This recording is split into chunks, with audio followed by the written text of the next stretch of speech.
Welcome to Global Current Affairs, your daily update on America's most pressing political dramas and the shifting sands of power in Washington.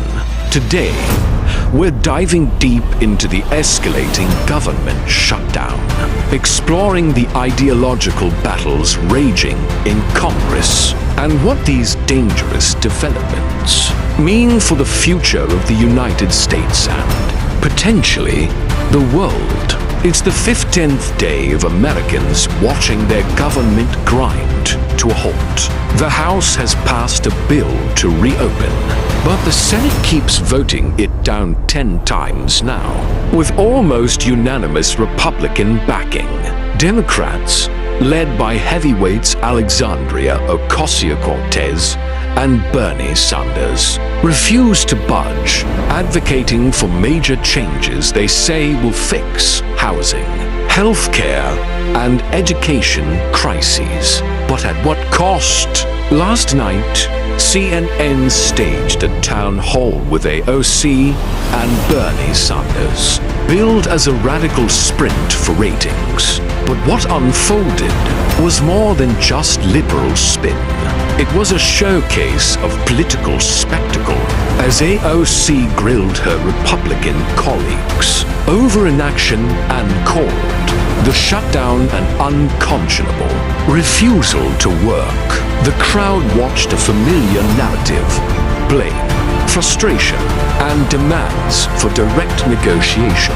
If she were auditioning for higher office, this was certainly a bold move, but not without controversy.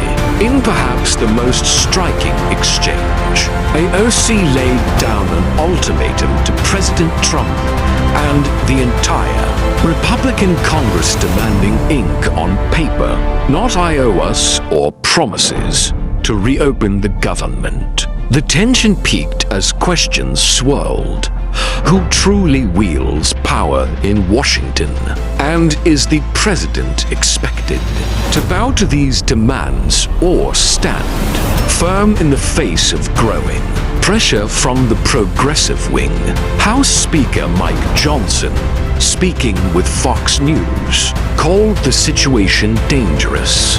Johnson accused the Democrats of dragging the old guard by the nose, claiming this isn't your father's Democrat Party anymore. He described the rise of Marxism within the party and warned of the pain these policies are causing across the country, a message designed to rally conservative opposition and caution viewers against embracing radical change. Behind the heated rhetoric are real consequences for ordinary Americans. Johnson highlighted the Democrats' counter-proposal: $1.5 trillion for a short-term measure, along with $200 billion for health care, programs that some critics say would benefit illegal immigrants, and $500 million for public broadcasting. And you have a pitch that Johnson calls nonsense, a vision he vows to oppose at every turn. Bernie Sanders praised candidates like Zoran Mandoni in New York, suggesting their ideological enthusiasm could rejuvenate 50 states. Johnson countered, warning that promises of socialism come at the price of personal freedom, a lesson, he says, history never fails to teach. Mistakes, political realignment, possible exodus from major cities, and painful lessons if socialist policies gain ground. As the shutdown drama continues, tempers flare even in congressional offices. A surprise protest over the delayed swearing-in of a newly elected congresswoman captured footage of lawmakers storming doors, demanding legislative action.